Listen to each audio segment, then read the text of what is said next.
I'm super excited to share with you guys tonight. Hello, everybody. And if you are watching this live on Facebook, please take a minute and say hi. Tell me where you are because I want to know. And I want to make sure that my broadcast is working, my sound. Okay, we're good. I hate listening to myself on social media. Um, it's so interesting. When we started Staffless practice a few years ago, I have a dear friend. Her name's Danielle Eaton, Danielle Angela now. If you guys don't know her, she's awesome. Check out her stuff. And she said, Jody, you're a coach. And I said, I'm definitely not a coach. Like, I'd been there, done that, don't want to do it again. And I was sure that I was going to be able to teach the concepts of staffless practice without becoming a coach. Because at that time I was overwhelmed. There was too much going on in my world for me to even think about doing something like coaching. And then what would happen is somebody would get into our group or into our school. At that time, it was known as Soup School. And they would really need more support than what my program offered. So I'd say, let me just work with you on the side. I won't charge you. I just want to, I'm still creating the content. So it will give me inspiration to know where to go right, where to go left. And before I knew it, I blinked and I had 10 people that I was working with, 20 people that I was working with. And now, a few years later, here I am, and I talk to doctors all over the world all day long. And what I'm hearing a lot of lately, and when I'm planning my Tuesday lives, or what day is it? It's Monday. When I'm planning my Monday lives, um, I used to plan them out like the first Monday, we're going to do this. And the second Monday, we're going to do this. And what I found was I really wanted to talk about what I was thinking about. And what I'm thinking about is what you guys give me to think about. So I had, let's see, 1, 2, 3, 4, 5, 6, 7, 8, 9, 10, 11, 12 coaching calls today. 12. Okay. That's since 9:15 this morning, and right now it's 7:03. I would say 80%. Some of my students were like, I don't really need a call right now. I'm doing good. I just wanted to say hi because I love you and I wanted to wish you a happy new year. But most of the problems or the challenges or the obstacles that we talked about today had to do with creating balance with time, energy, money. And the I just watch the patterns surface. I watch you guys bring the challenges and the obstacles, which in my understanding that those are all growth potential points, right? I watch them surface and I see all these patterns in the field.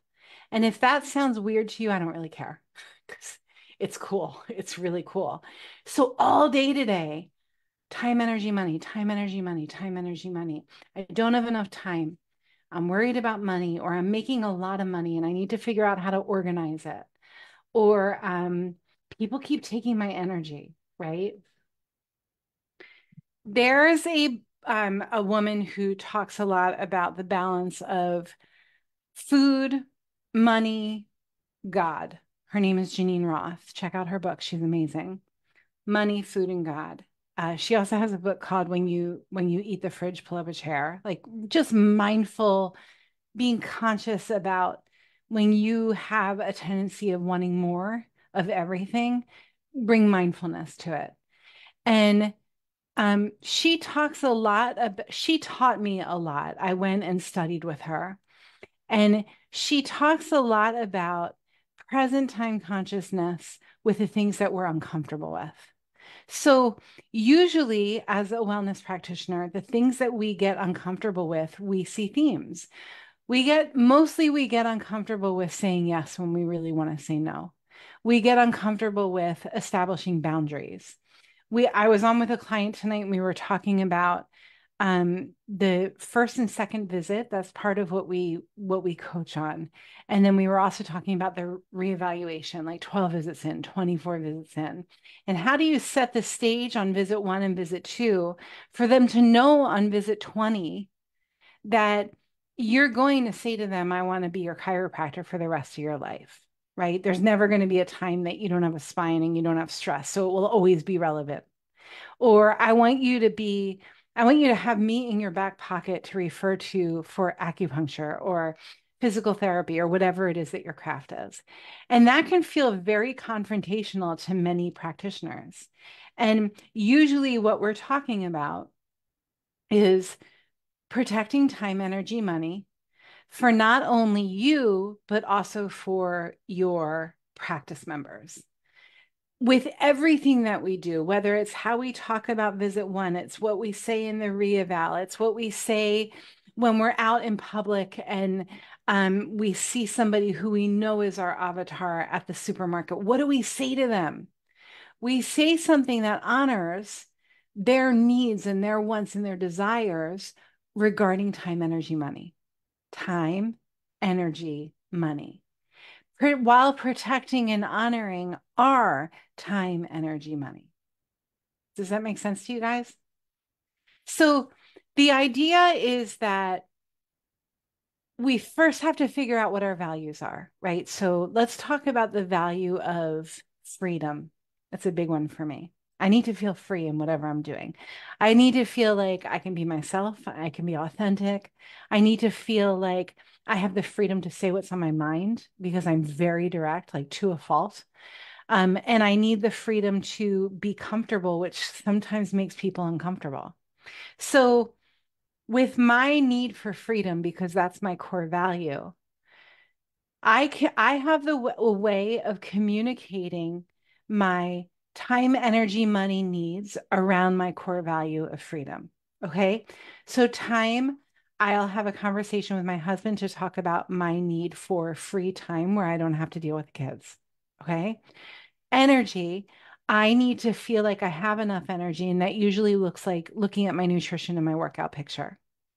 And money, freedom money, that's a big one for a lot of us. I need to make sure that I'm not stupid with my money, that I'm investing it correctly, that I'm saving it correctly, that I'm giving it to him and I'm giving it to her and I'm giving it to me. Okay. That's how I honor time, energy, money when it comes to the core value of freedom. Then we take it a step further. And if I have that conversation with my husband about my time and my schedule in honoring my core value of freedom, I need to make sure that I'm preparing with consequences if that ask is not respected or honored, and appreciations if it is. So there's the core value, there's the time, energy, money demand on that value or need for honoring that value. And then there's the appreciation when it is honored, and there's the consequence when it's not. Here's where this comes into play. We have so many people who come into our world who say, I just lost my last staff member and I'm not going through it again. Or they say, I have a team of people who don't like me. And I know that they come to my office and I know that they don't like me. And I know that they roll their eyes when I walk out of the room. And I know that I'm stuck, right? And where I back up, I back all the way up, back. And let's start with your values. What is it that you value for your practice right now? What is it that you value for your life right now? What's important to you? And how do you ask for honoring with your team, with your family, with your friends, with your wise counsel to honor those values? Time with them, finances with them, energy with them, time, energy, money. And what's the consequence if that honoring doesn't happen? And what's the appreciation if it does? So if it comes up to, the irony is these days I have 10 people on my team. And part of what I ask is to respect my value of connection. It's a big one for me. I need to feel connected to the people in my world. I'm a little high maintenance, I'm going to admit. And in order to do that, one of the things that I ask my team to do is to do a check-in before they sign off. They're all independent contractors. They all work remotely. I've only met one or two of them in person over the years. And the only way I'm going to feel connected to them on a daily basis and also connected to what they're doing and contributing to and for the team is if they check in with all of us at the end of the day. And if they do check in with us at the end of the day, we have a check mark in the box of them doing their job. And we have a check mark in the box of bonus structuring and all of these wonderful ways that we celebrate them. However, if they don't check in at the end of the day, there's a consequence for it. And 3 strikes, you're out. Like, this is an important thing for the value of our company of connection. So this is a very small example. And what I urge you to do is back the bus up and start with figuring out what your values are. If you guys haven't already received our starter kit, please grab it. I'll make sure that there's a link below this video, wherever you're watching it. And the starter kit is going to give you all kinds of goodies in my world, 2 weeks of gifting every couple of days. And one of the starter kit lessons is going to talk about core values. I want you to figure out what your values are. I want you to figure out ways of honoring your values with time, energy, money. And then I urge you to figure out if those values are not respected and honored with your team members, your family, your staff, whoever it is, what is the consequence of that disrespect, dishonoring? And even more important, you guys, what's the celebration if it is being honored? How do you celebrate people for honoring what you ask of them? Is that fair? I promise if you do this stuff, things are going to start to change in your world. The other thing that we hear a lot is, I'm starting to get overwhelmed. It's time for me to hire people. And there's nothing more dangerous, in my opinion, in a practice than prematurely hiring the wrong person. Because it's going to take you, they say that every time you hire somebody and every time you start a new program, it sets you back a quarter. So if I started a new EHR program, or if I started a new banking program, or whatever it is, I can assume that I'm going to lose about 3 months of progress time, 3 months of forging ahead with my practice. The same is true every time you lose a team member, every time you hire a team member, you can pretty much bank on about a quarter of time being lost. Not, I mean, you can't lose time, right? Let's be real.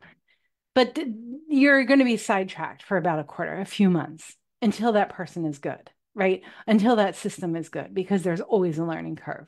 So what I urge you to start thinking about is, before you say I have to hire, or before you say I have to fire, or before you say this is the system that needs to be changed, back the bus up and start looking at, what are your values? How are they being honored? How are they being disrespected?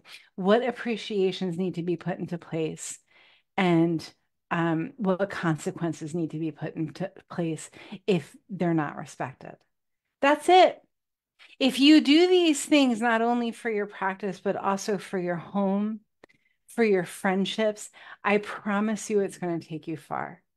And this is the stuff, when my buddy Danielle said, Jody, your coach, I can give you my books, which you see behind me. I can tell you all the lessons that you should read or dive into or binge watch, right? I can do all of that with you.